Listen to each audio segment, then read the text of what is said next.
Hello दोस्तों, good morning to all of you. Welcome back to in our channel The Study Tech.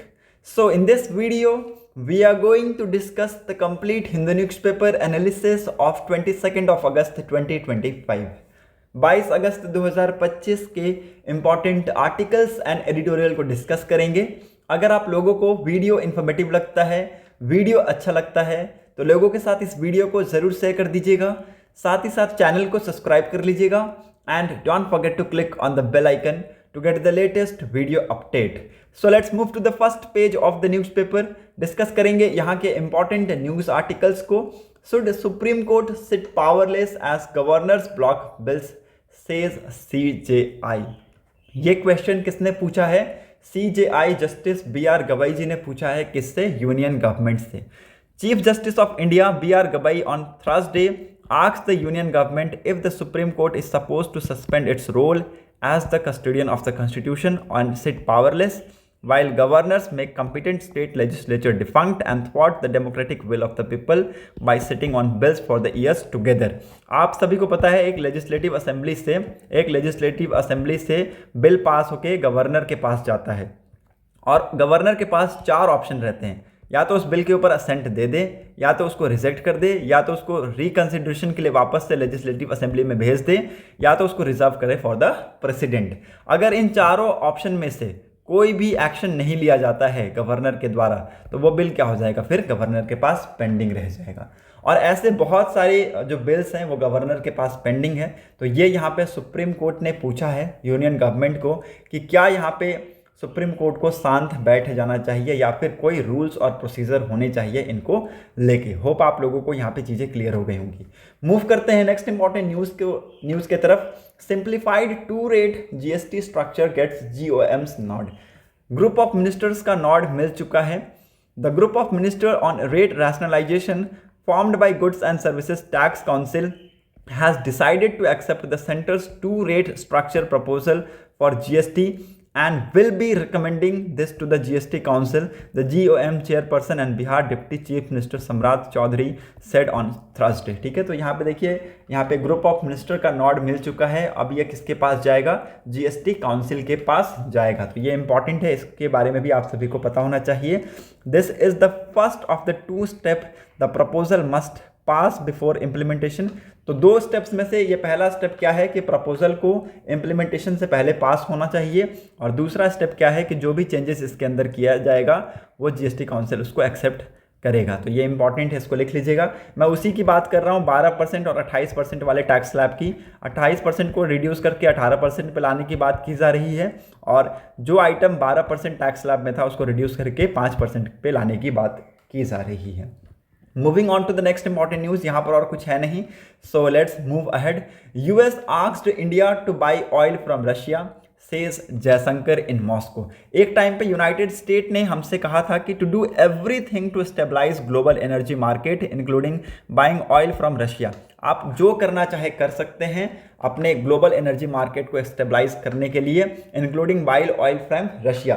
But आज के date में आप देखेंगे कि हमारे ऊपर यूएस के तरफ से 25% टैरिफ इम्पोज किया गया है, और एडिशनल 25% और इम्पोज किया जाएगा फ्रॉम 28 ऑफ अगस्त। और ये इसलिए किया जा रहा है कि हम रशिया से ऑयल परचेज कर रहे हैं। ये इंपॉर्टेंट है, इसको लिख लीजिएगा। ये सारे चीज़ों को इन्होंने हाईलाइट किया है कहाँ पे? मॉस्को में। Mister Jaishankar meet president Vladimir Putin in Moscow, और इन सारी चीज़ों को उन्होंने हाईलाइट किया है। We are a country where Americans have said for the last few years that we should do everything to stabilise the world energy market including buying oil from Russia. Inaccidentally, we also buy oil from US and that amount has increased। ठीक है, तो ये important statement इन्होंने यहाँ पे Moscow में जाके दिया है। Moving on to the next important article. Assam government to stop issuing first time Aadhaar to adults from October, says CM. यहाँ के जो सीएम है हिमंतवा बिस्वा शर्मा, इन्होंने कहा है कि अक्टूबर से the people who are getting 18 of his age will not get Aadhaar card for the first time in Assam. अब ये क्यों किया जा रहा है? क्योंकि यहाँ पे जो अदर नेशनल सिटीजन्स है, बांग्लादेशी सिटीजन, म्यांमार सिटीजन्स, वो यहाँ पे इलीगली आधार कार्ड का एक्सेस ले रहे हैं। He said The cabinet approved that notification of revised standard operating procedure as a precautionary measures to eliminate or reduce the chance of illegal immigrants। ठीक है, तो यहाँ पे इलीगल इमिग्रेंट्स के जो चांसेस है उसको रिड्यूस और एलिमिनेट करने के लिए यहाँ पे एक एज अ प्रिकॉशनरी मेजर के तौर पे ये स्टेप को लिया गया है। तो ये इंपॉर्टेंट है, इसको लिख लीजिएगा। इस रूल को किसके ऊपर रिलैक्स किया गया है? शेड्यूल कास्ट और शेड्यूल ट्राइब के ऊपर रिलैक्स किया गया है, तो ये इंपॉर्टेंट है, इसको भी लिख लीजिएगा। We have been intercepting Bangladeshi national continuously over the years with 7 of them push back yesterday, तो 7 यहाँ पे कल वापस भेजे गए।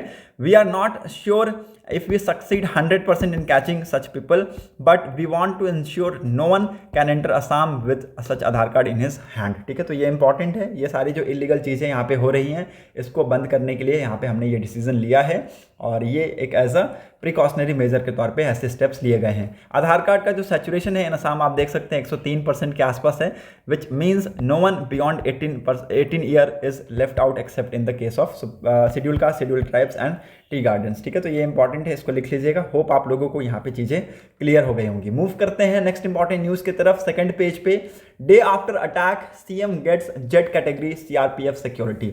ओके, जैसा कि मैंने आप सभी को कल के दिन बताया था कि जो दिल्ली के सीएम हैं उनके ऊपर अटैक किया गया, कहाँ पे? कैंप ऑफिस में। तो यहाँ पे जो दिल्ली की पुलिस है उन्होंने यहाँ पे अभी ये डिसीजन लिया है कि इनके लिए यहाँ पे जेड कैटेगरी सिक्योरिटी अरेंज कराएंगे और यहाँ पे जेड कैटेगरी का जो सिक्योरिटी है वो स्टार्ट हो चुका है। इस प्रोटेक्शन में इनको क्या मिलेगा? इनके जो रेसिडेंट है उसको कवर मिलेगा। कैंप ऑफिस के पास आप देखेंगे पुलिस का प्रेजेंस रहेगा, साथ ही साथ पब्लिक मूवमेंट में भी पुलिस का प्रेजेंस रहेगा। होप आप लोगों को यहाँ पे चीज़ें क्लियर हो गई होंगी। मूव करते हैं नेक्स्ट इंपॉर्टेंट न्यूज़ की तरफ। यहाँ पर और कुछ है नहीं, so let's move to the 4th page. Bottom में आइएगा तो यहाँ पे एक इंपॉर्टेंट न्यूज़ है। Dal lake host first ever Khelo India water games with eye on Olympic. ठीक है, तो दाल लेक ने पहली बार खेलो इंडिया वाटर गेम्स को होस्ट किया है और इनका मेन मकसद है ओलंपिक को होस्ट करना। यहाँ पे कुछ इंपॉर्टेंट वाटर इवेंट्स हुए जैसे कि रोइंग, कायाकिंग्स, कैनोइंग्स। ठीक है, तो ये कुछ इवेंट्स हुए हैं और these events are organise under Khelo India water sports festival और इनका मेन मकसद क्या है? ओलंपिक के ऊपर, ओलंपिक को भी ये होस्ट करना चाहते हैं। यहाँ पे लगभग 409 एथलीट्स ने पार्टिसिपेट किया 39 स्टेट्स और यूनियन टेरिटरीज से आके। और कितने मेडल्स के लिए लड़ाई हो रही है? 24 गोल्ड मेडल्स के लिए यहाँ पे लड़ाई हो रहा है। ओके, तो ये इंपॉर्टेंट है। 409 पार्टिसिपेंट्स में 202 फीमेल एथलीट्स हैं, तो ये भी आप सभी को पता होना चाहिए। ओके, फीमेल एथलीट्स का भी पार्टिसिपेशन यहाँ पे हमें देखने को मिला है।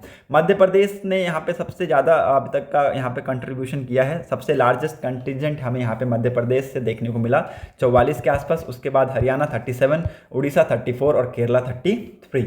होप आप लोगों को यहाँ से चीज़ें क्लियर हो गई होंगी। मूव करते हैं नेक्स्ट इंपॉर्टेंट न्यूज़ की तरफ। यहाँ पर और कुछ है नहीं, so let's move ahead to the editorial page. Editorial में दोनों ही आर्टिकल को आप लोग इजीली स्किप कर सकते हैं क्योंकि जो सेकंड वाला आर्टिकल है इसको हमने पहले भी डिस्कस कर रखा है। यहाँ पे कस्टोडियल डेथ्स की बात की जा रही है, कैसे यहाँ पे कस्टोडियल डेथ्स बढ़ते हैं कंट्री में, कैसे क्या क्या इंसिडेंट्स होते हैं कस्टोडियल में। तो ये सारी चीज़ें हमने पहले डिस्कस कर रखी हैं, तो अभी हम लोग यहाँ पे डिस्कस नहीं करेंगे। ओपिनियन पेज में कोई भी इंपॉर्टेंट न्यूज़ है नहीं, so let's move to the text and context page. Why Sri Lanka Tamils are flagging मिलिट्रलाइजेशन।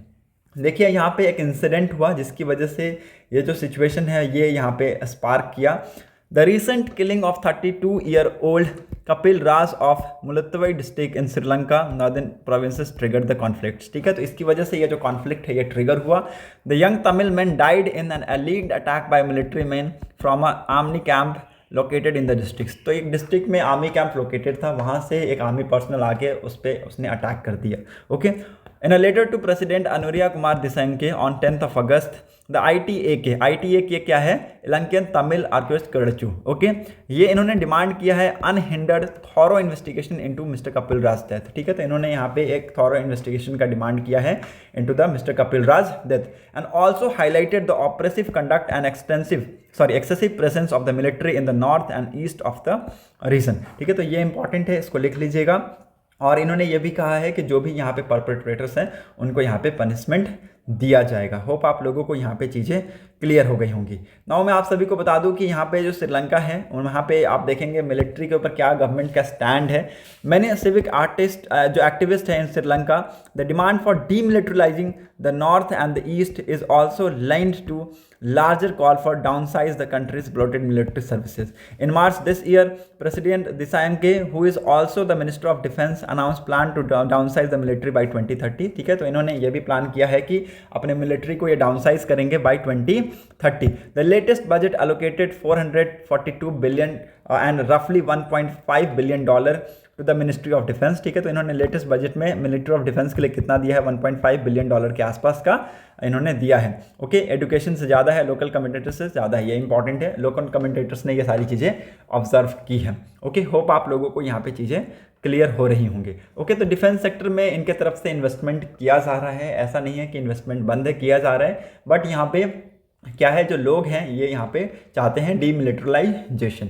Hope आप लोगों को यहाँ पे चीज़ें क्लियर हो गई होंगी. बाकी देखिए, इंडियन आर्मी यहाँ पे जो है, इंडियन मिलिट्री जो है यहाँ पे आप देखेंगे अपना प्रेजेंस यहाँ पे दिखाती हैं और कोशिश करती हैं कि यहाँ पे जो सिचुएशन है वो स्टेबलाइज रहे. यहाँ पे इंडियन गवर्नमेंट का भी बहुत ही इंपॉर्टेंट रोल आता है. ओके, इनकी जो मिलिट्री है, श्रीलंका की जो मिलिट्री है वो यहाँ पे बहुत सारे अदर एक्टिविटीज़ में भी इन्वॉल्व हैं. जैसे कि यहाँ पे वो लोकल बिजनेसेस को चलाते हैं, including hotels, restaurant, farms and other facilities. ठीक है, तो ये इंपॉर्टेंट है, इसके बारे में भी आप सभी को नॉलेज होना चाहिए. ओके, इंडियन आर्मी का और इंडियन गवर्नमेंट का इसके अंदर बहुत ही इंपॉर्टेंट रोल है कि यहाँ पे जो लोग हैं वो यहाँ एक दूसरे की तरफ माइग्रेट होके ना आ जाए. इंडियन नेवी का भी बहुत एक इंपॉर्टेंट अहम रोल यहाँ पे सामने आता है. ओके, तो ये सारे इंपॉर्टेंट रोल हैं हमारे कंट्री और आपके देखेंगे श्रीलंका कंट्री के बीच में.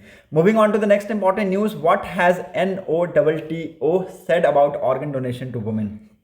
The National Organ and Tissue Transplant Organization recently set a direction stating that women patient and relative of deceased donor will receive priority in organ allocations. ठीक है, तो इन्होंने क्या कहा कि वुमेन को इसमें जो वुमेन पेशेंट है उनको यहाँ पे सबसे पहले प्रायोरिटी दिया जाएगा. साथ ही साथ जो डिसीज डोनर्स हैं उनको यहाँ पे प्रायोरिटी दिया जाएगा ऑर्गन एलोकेशंस में. ठीक है, तो ये 10 पॉइंट के एडवाइजरीज में ये कुछ पॉइंट्स थे, इंपॉर्टेंट है, इसको लिख लीजिएगा. An article titled India's organ transplant paradox, women donate the most but receive the least. ठीक है, तो ये आर्टिकल हमें यहाँ पे देखने को मिला. यहाँ पे कहना है कि वुमेन डोनेट तो ज़्यादा करती हैं बट उनको मिलता कम है. इंपॉर्टेंट है, इसको लिख लीजिएगा. देखिए 63.8% of all living organ donor from 2019 to 2023 were womens. ठीक है, तो इतना परसेंट आप देखेंगे वुमेन है. Yet man receive the most donated organ accounted for the 69.8% of the recipients. ठीक है, आप देखेंगे यहाँ पे 56,509 लिविंग ऑर्गन डोनेशन में 36,038 के आसपास जो है यहाँ पे वुमेन ने डोनेट किया है. और यहाँ पे देखिए उनको बहुत ज़्यादा नहीं मिलता है, मेन को जो ज़्यादा है वो मिल जाता है. मतलब रिसिपिएंट जो है वो यहाँ पे मेन है as per compare to women. Women's को सिर्फ कितना मिलता है, 17,041 के आसपास यहाँ पे मिलता है. और जो मेन है उसको यहाँ पे 39,447 के आसपास यहाँ पे रिसीव करते हैं वो. ओके, तो ये यहाँ पे देखिए इन्होंने इस चीज़ को लेकर आए हैं और यहाँ पे ये ज़रूर है. इसके तहत यहाँ पे बताया जा रहा है कि वुमेन और जो डिसीज डोनर है उनके ऊपर फोकस किया जाएगा. सेंट्रल गवर्नमेंट ने NOTTO को स्टैब्लिश किया था as a apex government body के तौर पे, ताकि ये जो ऑर्गन डोनेशन जैसी चीज़ें हैं उनको यहाँ पे डील करें. ये इनका मेन काम क्या है, जो भी हॉस्पिटल्स हैं इन द कंट्रीज उससे यहाँ पे लिंक करना, वहाँ पे जो भी ट्रांसप्लांट्स वगैरह हो रहे हैं उसकी जो एक्टिविटीज़ है उसको ट्रैक करना और रिकॉर्ड करके रखना. ये इंपॉर्टेंट है, इसको लिख लीजिएगा. Moving on to the status of organ donation globally, the World Health Organization estimates that over 130,000 solid organ transplants are performed each year, but this meet only about 10% of the worldwide needed. ठीक है, तो यहाँ पे देखिए बताया गया कि लगभग 1,30,000 के आसपास सॉलिड ऑर्गन ट्रांसप्लांट होते हैं हर साल, बट ये वर्ल्ड वाइड में जितनी ज़रूरत है उसका सिर्फ 10% है. Countries with higher awareness and streamline donor system have achieve significantly better outcomes, showing what is possible when organ donation become a social norms. ठीक है, तो ये इंपॉर्टेंट है, इसको लिख लीजिएगा. यहाँ पे लोगों के बीच में अवेयरनेस होना चाहिए ताकि यहाँ पे लोग ऑर्गन्स को डोनेट करें. यहाँ पे लोग ऑर्गन्स को डोनेट करने से डरते हैं, इसलिए यहाँ पे डोनेशन नहीं हो पाता है. होप आप लोगों को चीज़ें क्लियर हो गई होंगी. डॉक्टर्स ने यहाँ पे कहा है lack of awareness, cultural myths and hesitations, ये जो है कुछ इंपॉर्टेंट यहाँ पे ऑब्स्टिकल्स हैं जो कि यहाँ पे ऑर्गन डोनेट नहीं होने देते हैं. मूव करते हैं नेक्स्ट इंपॉर्टेंट न्यूज़ की तरफ. यहाँ पर और कुछ है नहीं, so let's move ahead to the 13th page. PM flags lack of debates in house due to disruption. देखिए यहाँ पे जो हाउस है, लोकसभा है, ये कंटिन्यूअस डिस्ट्रप्शन पे हमें देखने को मिल रहा है। तो यहाँ पे जो पीएम है उन्होंने अपना डिसअपॉइंटमेंट शो किया है over the lack of debates due to disruption leading to the passage of several bills amid protest by the opposition. ठीक है, तो इन्होंने ये सारी स्टेटमेंट यहाँ पे दिया है। Moving on to the next important news, opposition candidate Sudarshan Reddy files a paper for vice presidential elections. ठीक है, तो इन्होंने यहाँ पे पेपर फाइल कर दिया है for the vice presidential election. इन्होंने कहा that election not merely about one individual but reaffirming the idea of India as emphasised by our founders. ठीक है, तो ये इंपॉर्टेंट यहाँ पे इन्होंने डिसीजन और यहाँ पे स्टेटमेंट दिया है। इन्होंने फाइलिंग किया नॉमिनेशन पेपर को in presence of Congress president Mallikarjun खड़गे और बाकी के जो यहाँ पे आप देख सकते हैं मेंबर हैं वो इनके नाम दिए गए हैं। Moving on to the next important news, यहाँ पर और कुछ है नहीं, so let's move to the 14th page. SpaceX took oxygen leak in rocket lightly, ISRO chief. देखिए मैंने आप सभी को बताया था कि जो यहाँ पे फैल्कॉन रॉकेट है इसमें यहाँ पे ऑक्सीजन लीक हुआ, जिसकी वजह से यहाँ पे जो टेक ऑफ जो हुआ वो यहाँ पे उसमें डिले हुआ था, मतलब कि वो पोस्टपोन्ड हो गया था। ये सारे जो न्यूज़ है मैंने आप सभी को पहले बताया था, उसी चीज़ को यहाँ पे इसरो के जो चीफ हैं उन्होंने हाईलाइट किया है। Moving on to the business news के पास आज कोई भी इंपॉर्टेंट न्यूज़ है नहीं, so let's move to the world news. Deployment of European troops in Ukraine unacceptable says Russia. Russia ने कहा है कि जो यूरोपियन ट्रुप्स का डिप्लॉयमेंट हो रहा है यूक्रेन में ये एक्सेप्टेबल नहीं है, तो ये आप सभी को पता होना चाहिए। Moving on to the next important news, Imran Khan granted bail by the top court. Pakistan के सुप्रीम कोर्ट ने इमरान खान को यहाँ पे रिलीज़ कर दिया है, तो ये भी इंपॉर्टेंट न्यूज़ है, इसको भी लिख लीजिएगा। होप आप लोगों को यहाँ पे चीज़ें क्लियर हो गई होंगी। आज के लिए इस वीडियो में इतना ही। अगर आप लोगों को वीडियो इन्फॉर्मेटिव लगी हो तो लोगों के साथ इस वीडियो को ज़रूर शेयर कर दीजिएगा। Thanks for watching a video, thank you and have a nice day.